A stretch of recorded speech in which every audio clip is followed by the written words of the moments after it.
আসসালামু আলাইকুম প্রিয় শিক্ষার্থীরা, আশা করি তোমরা এই করোনার মহামারীর সময়ে সুস্থ আছো, নিরাপদে আছো এবং পাশাপাশি পড়াশোনা নিয়ে ব্যস্ত আছো।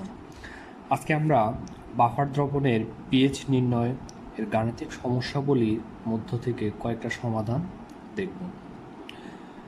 এই সমস্যাগুলোর সমাধান করার জন্য আমাদের যে সূত্রগুলো প্রয়োজন তার মধ্যে মূলত একটা সূত্রের প্রয়োজন এবং সেটি হচ্ছে হেন্ডারসন-হ্যাসেলবাগ সমীকরণ।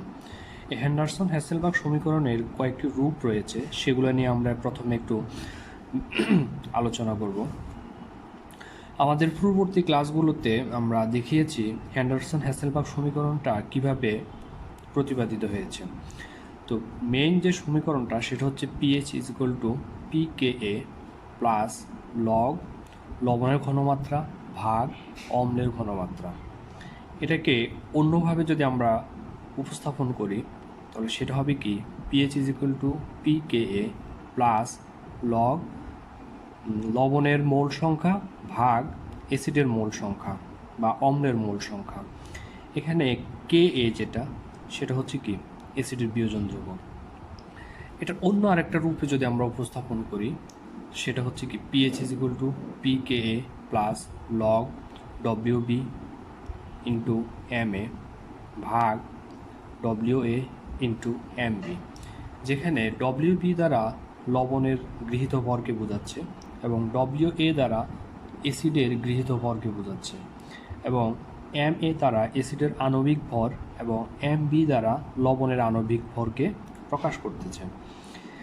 এখন অন্য আরেকটা রূপে যদি আমরা সমীকরণটাকে উপস্থাপন করতে যাই, সেটা ক্ষারের জন্য যদি হয় অ্যাসিডের জন্য পিএইচ এবং ক্ষারের জন্য ওএইচ যদি বের করতে বলা হয়, সেক্ষেত্রে pOH is equal two pKb plus log লবণের ঘনমাত্রা ভাগ ক্ষারের ঘনমাত্রা। এক্ষেত্রে পিকেবি যেটা সেটা দ্বারা প্রকাশ করা হচ্ছে ক্ষারের বিয়োজন ধ্রুবক। এই সমীকরণটাকে আরেকটু এক্সটেন্ড যদি আমরা করি সেক্ষেত্রে যে সমীকরণটা আমরা পাবো সেটা হলো pH is equal two 14 minus pKb minus log লবণের ঘনমাত্রা ভাগ ক্ষারের ঘনমাত্রা। এটাকে অন্য আরেকটু যদি পরিবর্তন করতে চাই তাহলে পিএইচ ইজ ইকুয়াল টু পিকেডব্লিউ মাইনাস পিকেবি প্লাস লগ ক্ষারের ঘনমাত্রা ভাগ লবণের ঘনমাত্রা। এই সমীকরণটার সাথে এই সমীকরণের পার্থক্য শুধু এখানে মাইনাস আর এখানে প্লাস। এই প্লাস দেওয়ার কারণে লগের সাথে যে ক্ষারটা ছিল ক্ষারের ঘনমাত্রাটা উপরে চলে আসবে এবং লবণের ঘনমাত্রাটা নিচে চলে আসবে বা নিচে লিখব। এই সমীকরণগুলোকে হেন্ডারসন-হ্যাসেলবাগ সমীকরণ বলে এবং আমাদের সামনে যে সমস্যাগুলো আমরা সমাধান করার চেষ্টা করব সবগুলো সমস্যার ক্ষেত্রেই এই সমীকরণগুলোর কোনোটা প্রয়োজন হবে। তাহলে আমরা পরবর্তী সমস্যা যদি দেখি, প্রথম যে সমস্যাটা নিয়ে আমরা আলোচনা করছি সেটা হচ্ছে কি একটি বাফার দ্রবণ। ওই বাফার দ্রবণের মধ্যে যে যে উপাদানগুলো আছে সেটা হচ্ছে হাইড্রোজেন সায়ানাইড এবং সোডিয়াম সায়ানাইড। উভয়ের ঘনমাত্রা দেওয়া আছে 0.02 মোলার। এখন আমাদেরকে বের করতে হবে বাফার দ্রবণের হাইড্রোজেন আয়নের ঘনমাত্রা এবং হাইড্রক্সাইড আয়নের ঘনমাত্রা কত। আর আমাদের অন্য আরেকটা তথ্য দেওয়া আছে সেটা হচ্ছে কি কে এর মান। K is equal two 7.2 into 10⁻⁻10, মানে অ্যাসিডের বিয়োজন ধ্রুবকটা। তো এখানে অ্যাসিড হিসাবে আছে অ্যাসিড হিসাবে আছে হাইড্রোজেন সায়ানাইড। তাহলে আমাদের যে জিনিসগুলো দেওয়া আছে সেটা যদি আমরা একটু উপস্থাপন করতে যাই সেটা হলো অ্যাসিডের ঘনমাত্রা এবং লবণের ঘনমাত্রা উভয়ের ঘনমাত্রায় 0.2 মোলার। হাইড্রোজেন সায়ানাইডের বিয়োজন ধ্রুবক দেওয়া আছে 7.2 ইন্টু 10⁻⁻10। আর আমাদের বের করতে হবে হাইড্রোজেন আয়ন এবং হাইড্রক্সাইড আয়নের ঘনমাত্রা। বাফার দ্রবণের ক্ষেত্রে হেন্ডারসন-হ্যাসেলবাগ সমীকরণ থেকে আমরা যে সমীকরণটা জানি সেটা হলো pH is equal to pKa plus log লবণের ঘনমাত্রা ভাগ অ্যাসিডের ঘনমাত্রা বা অম্লের ঘনমাত্রা। ক্ষেত্রে pH is equal to pKa plus log অ্যাসিডের ঘনমাত্রা এবং লবণের ঘনমাত্রা উভয়ের ঘনমাত্রায় 0.02 মোলার। 0.02 ভাগ 0.02 কাটাকাটি করলে এখানে 1 হয় আর লগ, এক্ষেত্রে আমরা অ্যাসিড এবং লবণের ঘনমাত্রা 0.2 মোলার যদি বসাই তাহলে কাটাকাটি করলে 1 আসবে। লগ 1 এর মান 0, তাহলে আমরা যে সমীকরণটা পাচ্ছি pH is equal to pKa plus 0। তাহলে পিএইচের পরিবর্তে আমরা লিখতে পারি log minus log concentration of hydrogen ion সমান minus log concentration of K বা মাইনাস লগ কে। ওইখান থেকে আমরা উভয় পাশে যদি মাইনাস লগ ইমিট করি তাহলে যে জিনিসটা পাচ্ছি সেটা হচ্ছে হাইড্রোজেন আয়নের ঘনমাত্রা সমান কে বা অ্যাসিডের বিয়োজন ধ্রুবক। আর অ্যাসিডের বিয়োজন ধ্রুবক আমরা প্রথমেই দেখলাম সেটা দেওয়া আছে, সেটা হচ্ছে 7.2 × 10⁻⁻10। যেহেতু এটা ঘনমাত্রা তাহলে তার একক মোল পার লিটারে আসবে। তাহলে আমরা প্রথমে যে জিনিসটা বের করতে পারলাম সেটা হচ্ছে হাইড্রোজেন আয়নের ঘনমাত্রা। এখন আমরা হাইড্রোক্সাইড আয়নের ঘনমাত্রাটা বের করব। হাইড্রোক্সাইড আয়নের জন্য আমরা যে জিনিসটা জানি যে pH is equal two pH plus pOH এর যোগফল কত 14। তাহলে পিওএইচ ইজ ইকুয়াল টু কী আসবে 14 মাইনাস পিএইচ। তাহলে 14 মাইনাস পিএইচ, আর পিএইচের পরিবর্তে আমরা লিখতে পারি minus log concentration of hydrogen ion. এই ভ্যালুগুলো যদি আমরা বসাই তাহলে পিওএইচ ইজ ইকুয়াল টু 14, এখানে মাইনাস আর এই মাইনাস মিলে হয়ে যাবে plus log concentration of hydrogen ion. Hydrogen আয়নের ঘনমাত্রা যেটা পেলাম সেটা হচ্ছে 7.2 × 10⁻⁻10। এখন ক্যালকুলেশন করলে যে রেজাল্টটা পাবো আমরা এই লাইন থেকে pOH is equal two 14 minus 9.1427। তোমরা এটা ক্যালকুলেটরে টাইপ করলেই এই রেজাল্টটা পাবা। এখন পিওএইচ এর পরিবর্তে আমরা যেটা লিখতে পারি minus log concentration of hydroxide ion সমান যে বিয়োগফলটা আসতেছে কত 4.857। এখন এক্ষেত্রে আমরা যদি OH আয়নের ঘনমাত্রা বের করি তাহলে আমরা এখানে 4.857 এর এন্টিলগ নিব। এন্টিলগ নিলে যে রেজাল্টটা পাচ্ছি সেটা হচ্ছে 1.389 × 10⁻⁻5 মোল পার লিটার। এটাই হচ্ছে হাইড্রোক্সাইড আয়নের ঘনমাত্রা।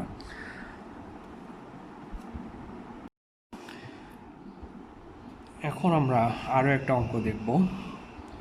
4 pH এর বাফার দ্রবণ তৈরি করতে 60 ml 0.05 মোলার ফর্মিক অ্যাসিডের দ্রবণে কত ml 0.1 মোলার সোডিয়াম ফর্মেট দ্রবণ যোগ করতে হবে, যেখানে ফর্মিক অ্যাসিডের পিকে এর মান 3.8। আবারও বললাম বাফার দ্রবণ তৈরি করতে হবে এবং বাফার দ্রবণের উপাদানগুলো হচ্ছে ফর্মিক অ্যাসিড এবং সোডিয়াম ফর্মেট। এবং যে বাফার দ্রবণ আমরা তৈরি করব ওই বাফার দ্রবণের পিএইচ হচ্ছে 4। আর ফর্মিক অ্যাসিডের ঘনমাত্রা দেওয়া আছে 0.05 মোলার, সোডিয়াম ফর্মেটের ঘনমাত্রা দেওয়া আছে 0.1 মোলার। তাহলে বের করতে হবে সোডিয়াম ফর্মেটের কত ml প্রয়োজন। তাহলে আমরা ধরে নিলাম যে x ml 0.1 molar sodium format প্রয়োজন, x ml 0.1 molar sodium format প্রয়োজন। তো x ml 0.1 molar sodium format লবণের জন্য তার যদি আমরা মোল সংখ্যা বের করি তাহলে আমার প্রয়োজন ml মানে আয়তন গুণ ঘনমাত্রা ভাগ 1000। আমরা জানি মোল সংখ্যা n is equal to VS, এখানে V হচ্ছে আয়তন, S হচ্ছে ঘনমাত্রা। তাহলে আয়তনটা আমার লাগবে লিটারে, তো যেহেতু এখানে আয়তনটা দেওয়া আছে ml এ, তাহলে লিটারে নিতে হলে আমার 1000 দ্বারা ভাগ করতে হচ্ছে গুণ S। S হচ্ছে ঘনমাত্রা, ঘনমাত্রা দেওয়া আছে 0.1 মোলার। তাহলে x মোল লবণের মোল সংখ্যা আসবে x × 0.1 ভাগ 1000, যেটাকে আমরা গুণ করলে পাবো 0.001 x মোল। আর 60 ml 0.05 মোলার ফর্মিক অ্যাসিডের মোল সংখ্যা সমান 0.05 গুণ 60 ভাগ 1000। ঠিক একই সূত্র এখানে মোল সংখ্যা বের করতে হলে আয়তন আর ঘনমাত্রা বের করতে হবে। আমাদেরকে আরও একটা জিনিস লক্ষ্য রাখতে হবে, আয়তন সবসময় এই ক্ষেত্রে লিটারে ব্যবহার করব। তো এখানে যেহেতু 60 ml আছে, ml থেকে লিটার নিতে হলে আমার 1000 দ্বারা ভাগ করতে হবে। তাহলে 60 ভাগ 1000, ওইটার সাথে আমরা ঘনমাত্রা S গুণ করি, S হচ্ছে 0.5 মোলার, তাহলে 0.05 মোলার, 0.05 গুণ 60 ভাগ 1000, সেটা ক্যালকুলেশন করলে যে রেজাল্টটা পাবো 0.003 মোল। তাহলে আরেকটা জিনিস আমরা এই তথ্যগুলো থেকে বের করতে পারি, সেটা হচ্ছে pH is equal to 4, আর ফর্মিক অ্যাসিড এর pK এর মান দেওয়া আছে 3.8। হেন্ডারসন হেসেলবার্গ সমীকরণ থেকে আমরা যে জিনিসটা জানি সেটা হচ্ছে, হেন্ডারসন হেসেলবার্গ সমীকরণ থেকে আমরা আরেকটা জিনিস জানি, pH is equal to pKa plus লবণের মোল সংখ্যা ভাগ অম্লের মোল সংখ্যা। তাহলে pH এর মান দেওয়া আছে এখানে 4, আর pK এর মান দেওয়া আছে 3.8। এর ভ্যালুগুলো আমরা এখানে বসালাম। তাহলে লবণের মোল সংখ্যা, তো লবণের মোল সংখ্যা 0.0001 x মোল, আর অ্যাসিডের মোল সংখ্যা 0.003 মোল। এক্ষেত্রে ভ্যালুগুলো বসানোর পর আমরা যদি পক্ষান্তর করি, তাহলে 4 - 3.8, যার ভ্যালু আসতেছে 0.2, আর এখানে যে থাকতেছে লগ 0.001x ভাগ 0.003। এখন এখানে যদি আমরা অ্যান্টি লগ করি, তাহলে এই ভ্যালুটা থাকলো, তাহলে অ্যান্টি লগ করার কারণে 10 টু দি পাওয়ার 0.2 লেখা হলো। এই 10 টু দি পাওয়ার 0.2 এর যে ভ্যালুটা ক্যালকুলেশন করলে তুমি পাবা 1.5849। এখন এর এই ভ্যালুগুলোর সাথে যদি তুমি আর গুণ করো, তাহলে 0.0001x equal to 1.5849 into 10 to the power 1.5849 into 0.003। আর এখান থেকে তুমি যদি এক্সটা ইভ্যালুয়েট করতে চাও, তাহলে এক্সকে এই পাশে রেখে এক্সের যে সহগটা আছে সেটাকে ডান পাশে যদি পাঠিয়ে দিই, তাহলে এই চেহারাটা পাবা 1.5849 ইন্টু 0.003 ভাগ 0.001। এখন এখানে তুমি যদি ক্যালকুলেটর ব্যবহার করো, তাহলে যে ভ্যালুটা পাবা সেটা হচ্ছে 47.547 ml প্রায়। তাহলে তোমার যে জিনিসটা বের করতে বলছিল যে কত ml সোডিয়াম ফরমেট প্রয়োজন, যে সোডিয়াম ফরমেটের ঘনমাত্রা 0.1 মোল। তাহলে আমরা যে ভ্যালুটা পেলাম, সোডিয়াম ফরমেটের জন্য প্রয়োজন 47.547 ml। আমরা যদি আরেকবার পুরো অঙ্কটা একটু রিভিউ দিই, আমার কি কি জিনিস দেওয়া আছে। আমার দেওয়া আছে pH এর মান দেওয়া আছে, এবং ফর্মিক অ্যাসিডের আয়তন ঘনমাত্রা দেওয়া আছে। সোডিয়াম ফরমেটের ঘনমাত্রা দেওয়া আছে, আমাকে আয়তন বের করতে হবে। আরেকটা জিনিস দেওয়া আছে, সেটা হচ্ছে pK, মানে ফর্মিক অ্যাসিডের বিয়োজন ধ্রুবকের pK এর মান 3.8, এটা দেওয়া আছে। এখন আমাদের মেইন যে জিনিস বের করতে হবে সেটা হচ্ছে সোডিয়াম ফরমেটের 0.1 মোলার ঘনমাত্রার কত ml প্রয়োজন। আমরা ধরে নিলাম সেটা x ml, আর তাহলে সোডিয়াম ফরমেটের মোল সংখ্যা বের করলাম, যেটা আসলো 0.0001x মোল, এবং ফর্মিক অ্যাসিডের মোল সংখ্যা বের করলাম, যার ভ্যালু আসলো 0.003 মোল। এখন যদি হেন্ডারসন হেসেলবার্গ সমীকরণের মধ্যে মানগুলো বসাই, যেটা হচ্ছে pH is equal to pKa plus লবণের মোল সংখ্যা ভাগ অম্লের মোল সংখ্যা।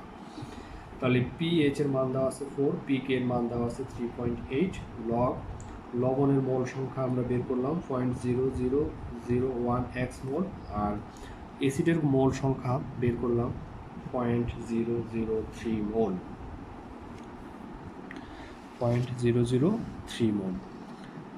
এরপরে আমরা যদি পক্ষান্তর করি, তো যে রেজাল্টটা পাবো সেটা হচ্ছে লগ 0.001 এক্স বাই 0.003, এটাকে এক পাশে রাখলাম। আর 4 মাইনাস 3.8, যার ভ্যালু আসে 0.2। এখন এখানে যদি ক্যালকুলেশন করো তাহলে রেজাল্ট আসবে, তুমি যদি এন্টি লগ করো তাহলে 0.0001 এক্স ভাগ 0.003 এই পাশে রেখে দাও, আর এন্টি লগ করার কারণে 10⁻²² আসবে, যার ভ্যালু ক্যালকুলেটর থেকে তুমি পাবা 1.5849। এখানে তুমি যদি আর গুণ করো তাহলে 0.0001 x is equal two 1.5849 into 0.003। ওখানে তুমি যদি এক্সকে ইভ্যালুয়েট করতে চাও তাহলে এক্সকে বাম পাশে রেখে দেবা, আর বাকি ভ্যালুটাকে ডান পাশে পাঠাইলে সেটা ভাগ হিসাবে নিচে চলে আসবে। এই ভ্যালুটাকে তুমি ক্যালকুলেটর থেকে ক্যালকুলেশন করলে পাবা 47.547 ml প্রায়। তাহলে সোডিয়াম ফরম্যাট আমাদের কত ml প্রয়োজন? সোডিয়াম ফরম্যাট আমাদের প্রয়োজন 47.547 ml। আশা করি বুঝতে পারছি। যদি না বুঝে থাকো কমেন্ট সেকশনে জানাবো। আমরা আরও একটা অঙ্ক সলিউশন করার জন্য চেষ্টা করব। লক্ষ্য করি 14 ml 0.1 মোলার ইথানোয়িক অ্যাসিডের দ্রবণ, 14 ml 0.1 মোলার ইথানোয়িক অ্যাসিডের দ্রবণকে 6 ml 0.1 মোলার সোডিয়াম হাইড্রোক্সাইডের দ্রবণের সাথে মিশ্রিত করলে পিএইচ কত হবে? আর এক্ষেত্রে কে এর মান মানে ইথানোয়িক অ্যাসিডের বিয়োজন দ্রবক দেওয়া আছে 1.8 ইন্টু 10⁻⁵। তাহলে এখানে যদি আমরা লক্ষ্য করি ইথানোয়িক অ্যাসিড আছে আর সোডিয়াম হাইড্রোক্সাইড আছে। সোডিয়াম হাইড্রোক্সাইডের ঘনমাত্রা 0.1 মোলার, ইথানোয়িক অ্যাসিডের ঘনমাত্রা 0.1 মোলার। আমরা যদি একটু বিক্রিয়াটা নিচে লক্ষ্য করি যে ইথানোয়িক অ্যাসিড এবং সোডিয়াম হাইড্রোক্সাইড বিক্রিয়া করলে সোডিয়াম ইথানয়েড এবং পানি তৈরি হয়। এক্ষেত্রে আমরা আরেকটা জিনিস খেয়াল করব যে ইথানোয়িক অ্যাসিড 1 মোলের সাথে সোডিয়াম হাইড্রোক্সাইড 1 মোল বিক্রিয়া করে 1 মোল সোডিয়াম ইথানয়েড তৈরি করে। সেক্ষেত্রে যেহেতু তাদের ঘনমাত্রা একই, তো এই একই ঘনমাত্রার জন্য তাদের আয়তনও সমপরিমাণ লাগবে। তাহলে এক্ষেত্রে আমরা দেখলাম যে 6 ml 0.1 মোলার সোডিয়াম হাইড্রোক্সাইডের প্রয়োজন ছিল। তো 6 ml 0.1 মোলার সোডিয়াম হাইড্রোক্সাইড বিক্রিয়া করবে 6 ml 0.1 মোলার ইথানোয়িক অ্যাসিডের সাথে। তাহলে দ্রবণে আরও অবশিষ্ট ইথানোয়িক অ্যাসিড থেকে যায়, সেটার পরিমাণ কত? 14-6 ml। কারণ ইথানোয়িক অ্যাসিডের প্রারম্ভিক যে আয়তন ছিল সেটা ছিল 14 ml, আর ব্যবহৃত হচ্ছে 6 ml। তাহলে বাকি থাকতেছে 8 ml 0.1 molar ethanoic acid, 8 ml 0.1 molar ethanoic acid. এই ক্ষেত্রে আমরা অ্যাসিডের ঘনমাত্রা যদি বের করি সেটা পাবো কি? ও আরেকটা জিনিস আমরা লক্ষ্য করব, আমাদের এক্ষেত্রে 14 ml এবং 6 ml মিলে যে দ্রবণটা হলো সেই দ্রবণের মোট আয়তন হয়ে যাচ্ছে 14+6 মানে 20 ml। আর অ্যাসিডের ক্ষেত্রে আমার অ্যাসিড বাকি থাকতেছে 8 ml, ঘনমাত্রা হচ্ছে 0.1 মোলার। তাহলে এই ক্ষেত্রে আমরা যদি এই সূত্রটা ইউজ করি S1V1 is equal two S2V2, এই সমীকরণ থেকে যদি আমরা খেয়াল করি যে জিনিসটা আমরা দেখতে পাই সেটা হচ্ছে অ্যাসিডের প্রারম্ভিক অ্যাসিডের এক্ষেত্রে অবশিষ্ট অ্যাসিড থাকতেছে 0.1 মোলার ঘনমাত্রার, আয়তন থাকতেছে 8 ml, আদি আয়তন বা 8 ml। আর সর্বশেষ যে আয়তনটা সেটা হচ্ছে V2 মানে 20 ml, আর ঘনমাত্রা যেটা সেটা আমরা জানি না, সেটাকে ধরলাম S2 বা অ্যাসিডের সর্বমিশ্রণের ঘনমাত্রা যেটা আসলো 0.1 গুণ 8 ভাগ 20। আশা করি এই জিনিসগুলো তোমরা আগে থেকে জানো। তো এই ইকুয়েশনগুলোর বা এইটার একটা প্রয়োগ আমরা শর্টকাট এখানে করলাম, যদিও এটা এক্ষেত্রে অত কিছু ব্যাখ্যা করার প্রয়োজন ছিল না, এই অধ্যায়ের রিলেটেড পড়াও না। তাহলে অ্যাসিডের ঘনমাত্রা বা মিশ্রণের মধ্যে অ্যাসিডের ঘনমাত্রা 8 × 0.1 ভাগ 20 বা 14+6, এখানে ক্যালকুলেশন করলে 0.04 মোলার পাইবেন। লবণের ঘনমাত্রা ঠিক একইভাবে লবণের মোল সংখ্যা ছিল লবণের ঘনমাত্রা ছিল 0.1 এবং লবণের আয়তন ছিল 6 ml এবং মিশ্রণের মোট আয়তন কত হলো 14+6। এটাকে ক্যালকুলেশন করলে আমরা যে জিনিসটা পাবো 0.03 মোলার। তাহলে অ্যাসিডের ঘনমাত্রা আমরা পেলাম, লবণের ঘনমাত্রাও পেলাম। হেন্ডারসন হ্যাসেলবাগ সমীকরণ থেকে আমরা এখন যে জিনিসটা পাবো সেটা হচ্ছে কি pH is equal to pK plus log লবণের ঘনমাত্রা ভাগ অ্যাসিডের ঘনমাত্রা। তাহলে পিকে কে আমরা লিখতে পারি minus log k plus log লবণের ঘনমাত্রা একটু আগে বের করলাম 0.03 মোল 0.03 আর অ্যাসিডের ঘনমাত্রা একটু আগে আমরা পেলাম সেটা হচ্ছে কত 0.04 মোলার। অ্যাসিডের ঘনমাত্রা ছিল 0.03 মোলার। তাহলে মিশ্রণের মধ্যে অ্যাসিডের ঘনমাত্রা 0.04 মোলার এবং লবণের ঘনমাত্রা 0.03 মোলার। তাহলে এই ভ্যালুগুলো যখন আমরা এখানে বসায় কাজ করব ক্যালকুলেশন করলে এখানে লগ মাইনাস লগ কে, তাহলে কে এর যে ভ্যালুটা দেওয়া ছিল এটা আমরা যদি একটু খেয়াল করি কে সমান দেওয়া ছিল 1.8 ইন্টু 10⁻⁵। তাহলে K is equal two 1.8 into 10⁻⁵। এই ভ্যালুটা আমরা এখন এখানে বসাবো 1.8 ইন্টু 10⁻⁵। এই ভ্যালুগুলো বসায়া বাকিটা ক্যালকুলেশন করলে যে রেজাল্ট পাবো সেটা হচ্ছে 4.62।